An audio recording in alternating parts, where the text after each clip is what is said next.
Right off the bat, I just want to recognize that I know there's a lot of background noise. That's just because I'm on yet another road trip. And if you've heard any of my recent episodes, you've heard me make this same excuse that rarely do I have the time between work and outside of work life to sit down and dedicate any significant amount of time to my own endeavors. So I take the time where I can, when I can get it, no matter how it affects the quality of my output. I'm trying to own that these days instead of comparing myself to people that create content for a living. This is me, this is what I do, this is how I do it. And if you're willing to stick around and take this ride with me, literally and figuratively, can't tell you how much I appreciate it.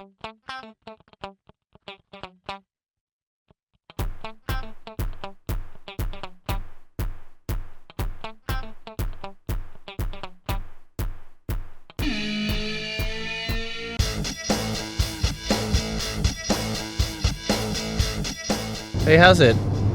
I'm Dan, welcome to Breathing Underwater's Musicast. Today I just wanted to get into something I've had on my mind for a long time.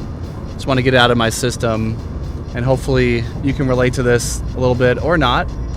And either way, you can tell me about your experience at breathingunderwater.us, where you can find all the ways to yell at me and tell me where I'm wrong. But here's a little anecdote that'll hopefully clarify what the point of this episode is and where I'm coming from. The first rock album I ever got, purely actual rock, because the first albums that my brother and I collected growing up were either movie soundtracks or Weird Al, and I would definitely say that Weird Al was my introduction to rock, and I've talked a lot more about that on my Weird Al episode on this podcast, so go check that out if you haven't. But I think Weird Al kind of stands alone in his own space, his own parody genre, so I don't count him as like where my journey started into like being a rocker. What I do count is the first rock album that I got with my brother, because we were twins, so everything we did was together, was Pearl Jam's 10. And that's because through Weird Al and Smells Like Nirvana, I was introduced to grunge. I mean, I'm sure I would have known about it. Like I knew who Kurt Cobain was before that. I remember hearing about him dying on the news, but I just knew that he was some famous person, musician. I was a little kid, I didn't know that much about it. My parents are classical musicians, which you can also hear more about on this podcast, where I interview my dad about his lifelong classical musician profession as a French horn player. But neither of them were into that kind of music, so not only were they not interested, but they were not educated in it, so there was no influence there. But I'm pretty sure I was in 7th grade. My parents were starting to let their guard down a little bit about censoring the media that we were interested in, even though back at that time they would have the people at the record store, if they were willing, to like open up the plastic wrapping on the cassette or CD and see if they could read the lyrics, because this is before lyrics were just readily available on the internet. But through knowing about Nirvana, we learned about Pearl Jam.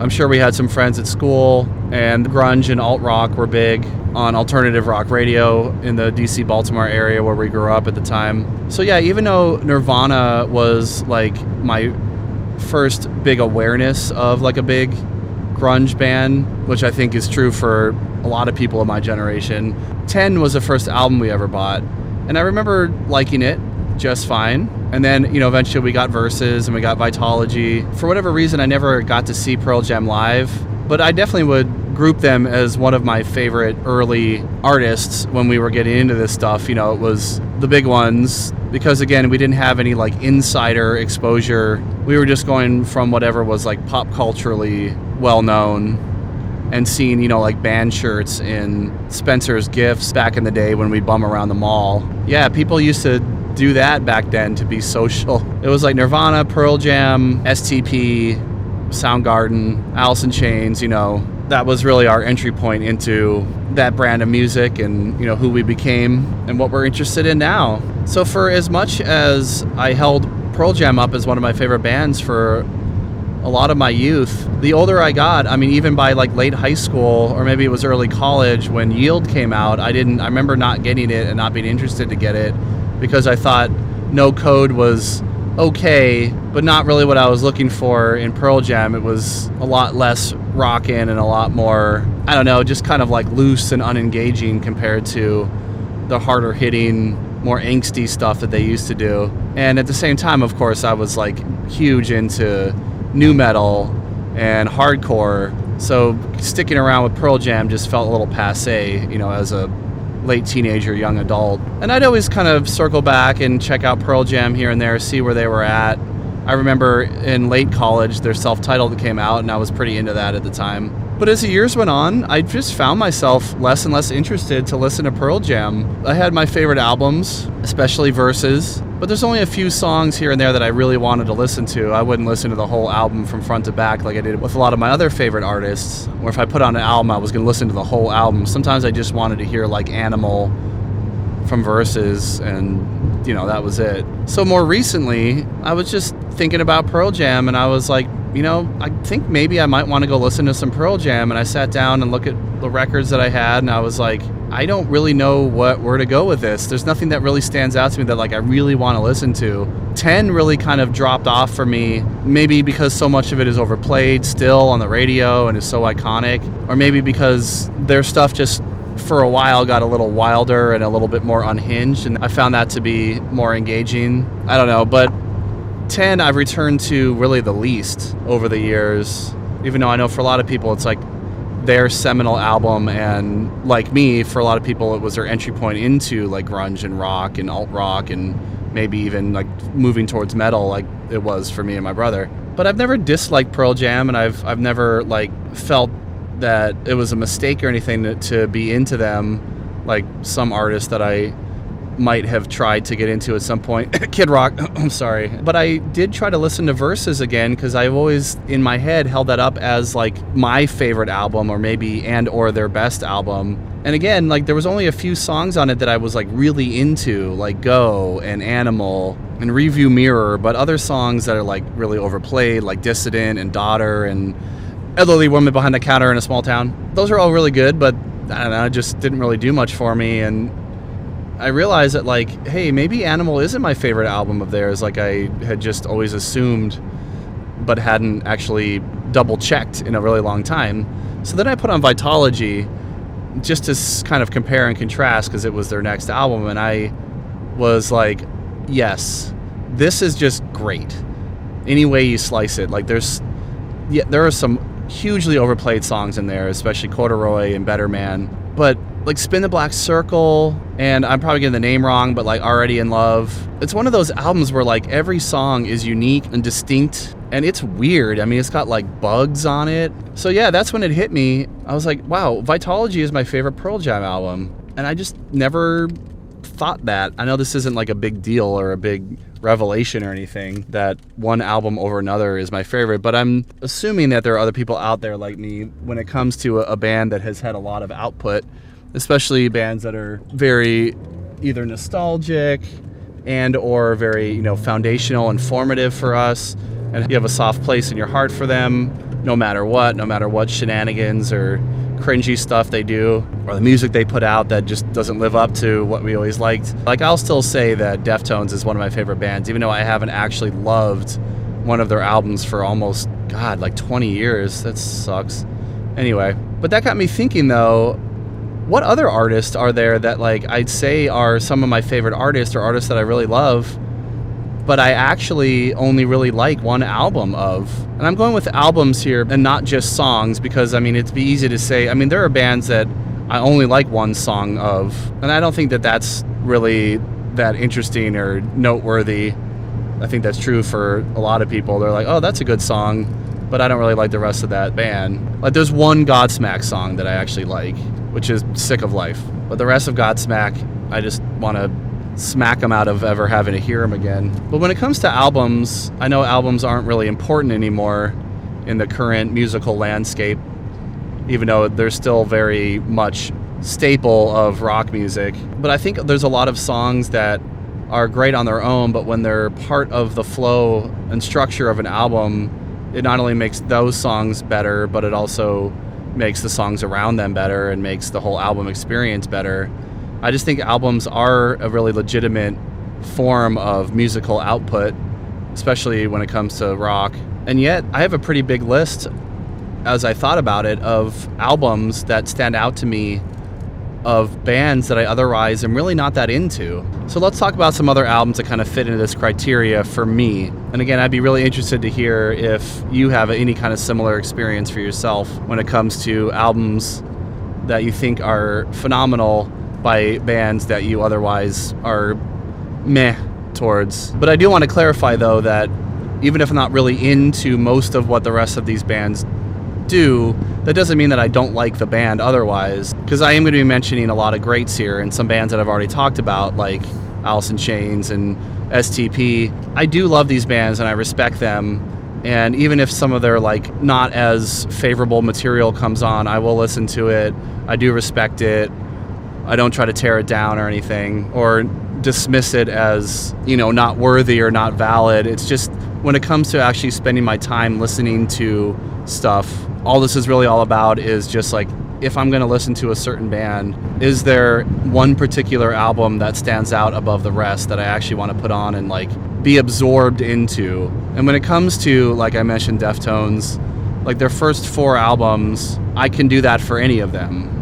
I mean, I do have my favorite out of them, Around the Fur, but that doesn't mean that like if I put on White Pony, I'm like, I'd rather be listening to Around the Fur. Or like Incubus, or most of Machine Head's output, or a lot of early Soulfly. I'd say most artists that I listen to and follow, when it comes to listening to them, I can listen to them, especially nowadays on streaming.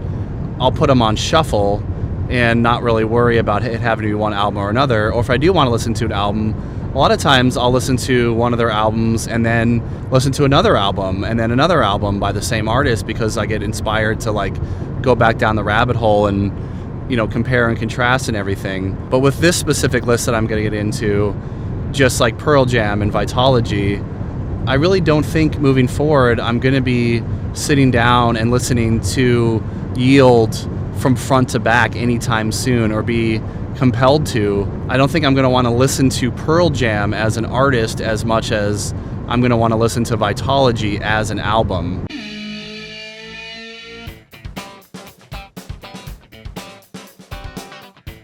So in no particular order, we're going to start with another one of these big early bands for me, which was Stone Temple Pilots. Of course, I heard Core first, and I really liked it. And then, Tiny Music and everything after was like fine.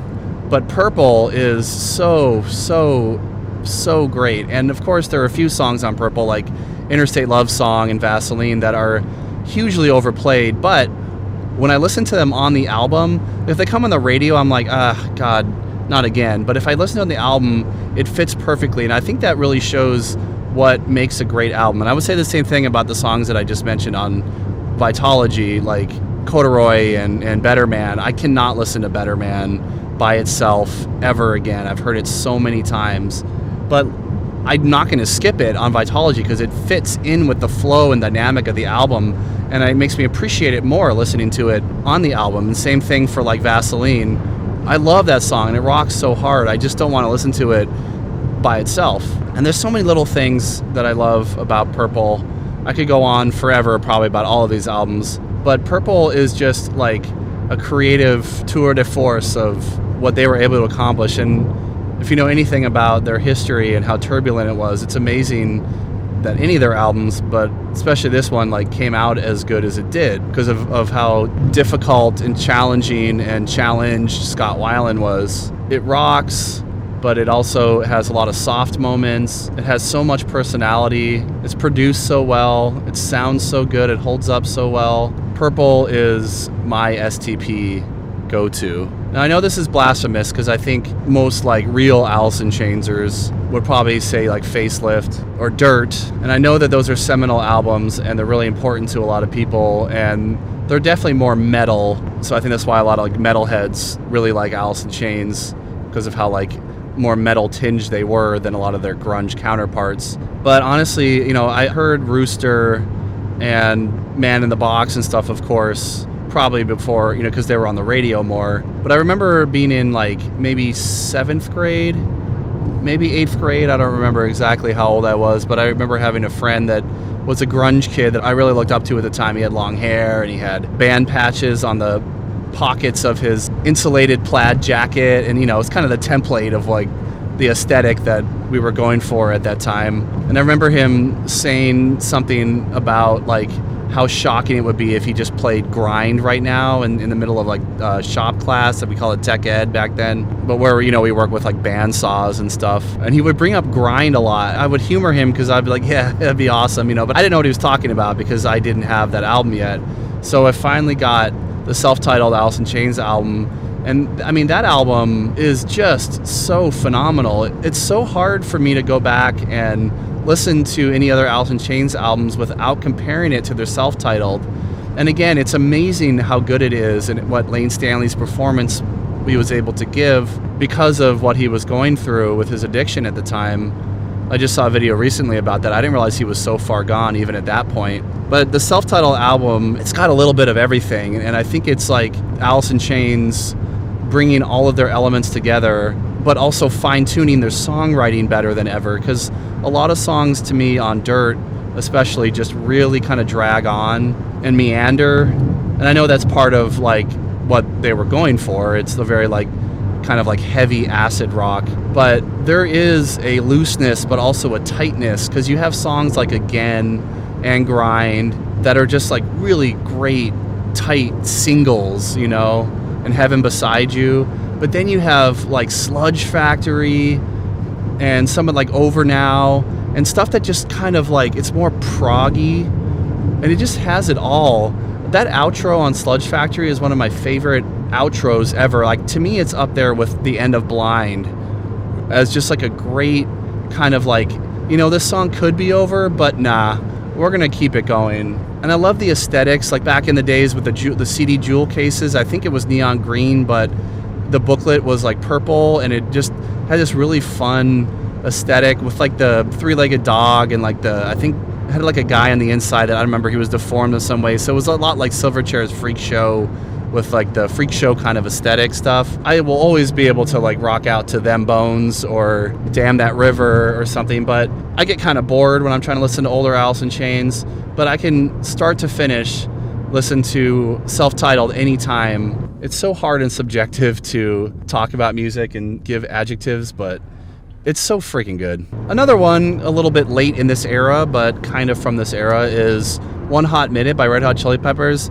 Now, I know this is blasphemous for Peppers fans, especially because it didn't feature their longtime guitars. It had Dave Navarro on guitars. But honestly, I was never the biggest Peppers fan, and as much as I respect them, and the fact that I met Flea once when I was living on Maui and he was hanging out with Woody Harrelson, and we played Ultimate Frisbee, and I'm not making this up, this actually happened. It was weirdly bizarre, and my biggest like kind of celebrity claim to fame in that regard. As much as I respect them and their musicianship and their talent, I was never really into them. I had Blood Sugar Sex Magic. I liked some of the songs on there a lot, but as an album, I always found it to be just kind of boring. It drags on, it's very samey. And also, like, I was just never really big into funk, so like alt funk was just never gonna do it too much for me. And I think that's why One Hot Minute has always stood out. I've owned a few of their albums, but I've just never really listened to them all the way through. I listened to the first few songs on Blood Sugar Sex Magic.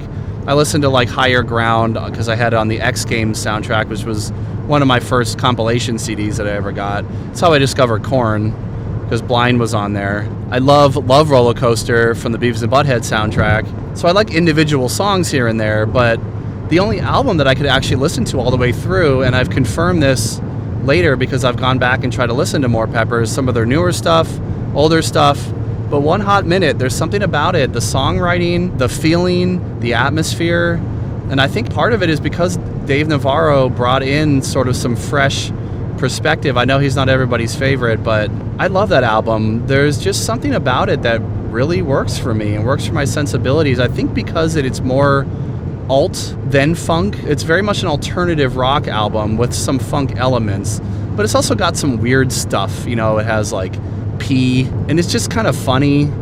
It's kind of tongue-in-cheek, and it does that weird stuff that like Vitalogy does, where it just kind of like breaks the mold and breaks you out of the overly seriousness of grunge and alt music.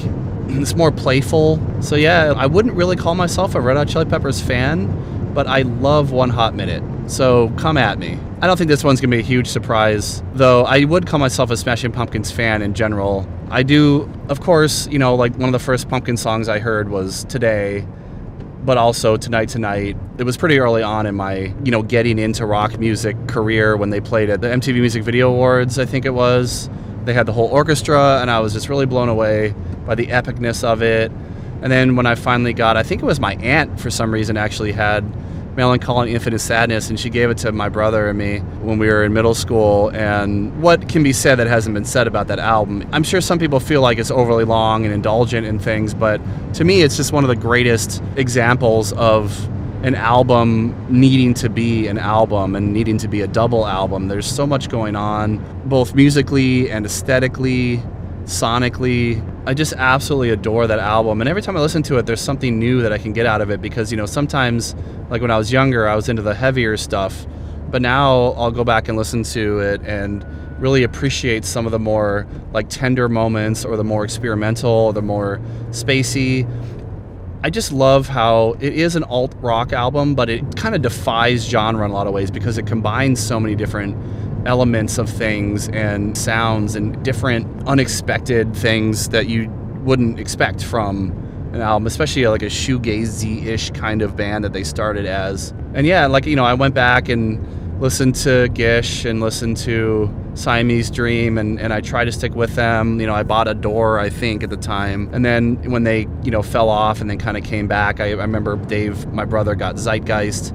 And I've always kind of appreciated them, but I can't listen to Cherub Rock. I mean, that is overplayed to a degree that makes my ears bleed if I even think about it. And yeah, none of their albums really hold up to me as and I think part of the problem is that just so good and was so time and place and so unique and just unreplicable, is that a word? Replicatable? That it just sort of spoiled them. It's just too good, and it's too much of good in one place. They'll never be able to recapture that. So I think they're one of those bands that I'll always kind of respect, but I'm never going to put on anything other than those albums. But it's nice in this case that it's a double album, and I like both discs equally, so I can put on both and be happy that I have either. All right, so more in the alt and less in the grunge or harder stuff is Radiohead's OK Computer. Of course I knew about Radiohead. I mean, everybody knew about Pablo Honey and Creep, and I'd heard it, probably at like Beavis and Butthead in middle school, and I'd heard High and Dry and the Bends and stuff, but I just really didn't know that much about them. And again, when that was coming out, I was getting into heavier and heavier stuff, so it wasn't on my radar to kind of listen to more like indie alt. But my brother, being the OG emo that he was, really got into OK Computer, and he would talk about it a lot, and he loved to talk about how weird it was and how unique it was for a band to talk about getting abducted by aliens and stuff like that. And so his passion for it really helped me appreciate it, and now I listen to it and I still like it very, very much. I think it's a phenomenal album. I do like The Bends as an album, but it's just kind of okay for me. Pablo Honey I can't get through. I get really bored. And then I thought that I was a big Radiohead fan because I like OK Computer so much that I got Kid A and was it Amnesiac when I was early in college when those came out, and I just did not get it. And I understand that it wasn't meant for everybody and that they were hearkening to a certain kind of style, but it did not work for me. I was just I could put it on as background music, so I didn't hate it, but I was not into it in an engaged, on the forefront kind of way. And ever since then, I just really haven't paid attention. And every time somebody tells me, oh, you got to listen to Radiohead again, they're back in form and in rainbows and everything, to me it just sounds personally, and I don't mean this in a judgmental way, but it just, they come across as a little overly pompous and pretentious and unwilling to just say, hey, yeah, we started out as a rock band and we're still a rock band. It's they just want to make sounds and be weird for the sake of being weird and make songs that aren't really songs, and they're not for me. But I do really respect them as artists, and again, I wouldn't really say I'm a Radiohead fan, but I love OK Computer. Another one that is very controversial right now, but like I've said many times on here about separating art from the artist, which I don't mean as a cop-out, because I do take seriously when somebody is alleged to have done horrible things. It does not make me want to support them as an artist, and I have not supported Marilyn Manson long before any of his allegations came out. I never thought he was a very likable person anyway, and I know that was part of his persona. But regardless of all the stuff that's going on with him more currently, of course Marilyn Manson was a really big deal when I was in middle school, and he was, the reason that we had that wave of goth, and people were putting each other down as freaks. They added freaks to the echelon of social groups, aside from like preppies and headbangers. There was freaks, the ones that tended to wear more like Marilyn Manson, Nine Inch Nails shirts and fishnets and black lipstick and, dark eyeliner and stuff. That was never really my thing. I was more of just, like your standard baggy Jinkos, wallet chain, and Metallica shirt kind of metalhead in high school. But all the other stuff aside, just looking at it objectively as art, and though I really haven't listened to it in a while, partially because of all the stuff that's been going on, I still think that Antichrist Superstar is an absolutely phenomenal album for what it is and for what he was going for. One thing I really love about it is the production, how some of the songs are either produced to sound like they were recorded live, like at a show, or they were recorded live to just sound really raw and kind of like lo-fi. But then there were other songs in there that are more produced, but nothing on it is too overly produced. I just love how dirty and kind of grimy it feels. The songs are great. It sounds great in a really gross way, but it also, all those things kind of work perfectly to me to uphold like the stuff that he was talking about, the themes and, the degradation of society, and the aesthetics and the feeling of it, I think is like just as telling as the musical content and the songs themselves. The albums before it, I had friends that were really into Manson, and I remember getting like cassette tapes of Portrait of American Family, and I generally was like okay with them, but I was just never really into it. But Antichrist was the only one that really like got my attention and like made me want to, consider being a Marilyn Manson fan. The problem was that he burnt really bright back then, and he got really kind of insufferable in the fandom, in the media, and I just got tired of it. But also, he changed format so much. His album after Antichrist was a more like glam rock album, and I was not into that.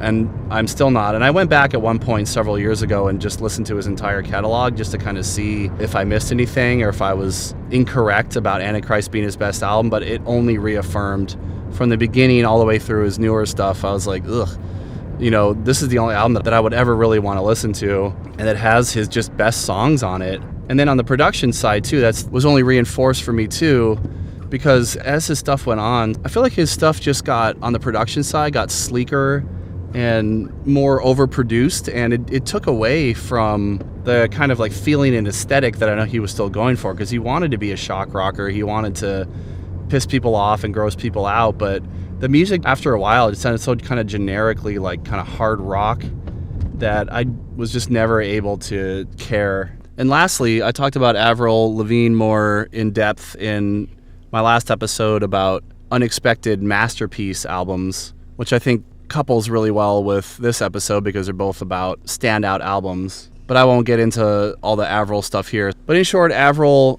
to me, I felt never wrote great songs that at least really captured my attention until she changed format a little bit, even though she hinted at it with stuff like Skater Boy. But when she did her pop punk album, Best Damn Thing, everything around that, from the songwriting and the upbeat tempo, especially in contrast to her more like mid-tempo, just rock stuff, I just found that album to be a lot of fun and just way more engaging than any of her stuff that came before. And then I liked that album so much that I really wanted to get into her stuff moving forward, but I felt she was kind of reverting back to being more of like an indie rocker, or trying to kind of recapture the whole like party girl, punk girl kind of thing, but just was never really able to do it as well. She's another one where I would say pretty confidently that I'm not an Avril Lavigne fan as much as I just love that one album by her with some other songs here and there.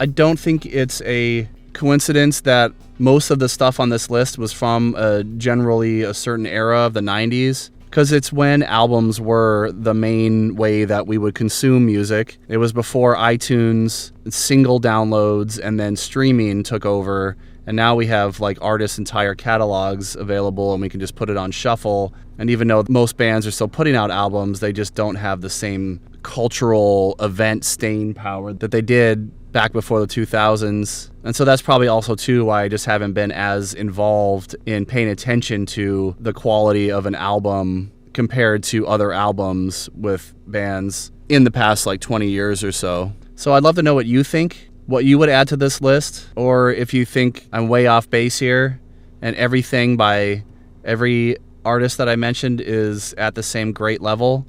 I'd love to know your thoughts. So please look me up at breathingunderwater.us, and you can find all the ways to yell at me and tell me how wrong I am about stuff. So hope to hear from you until the next time.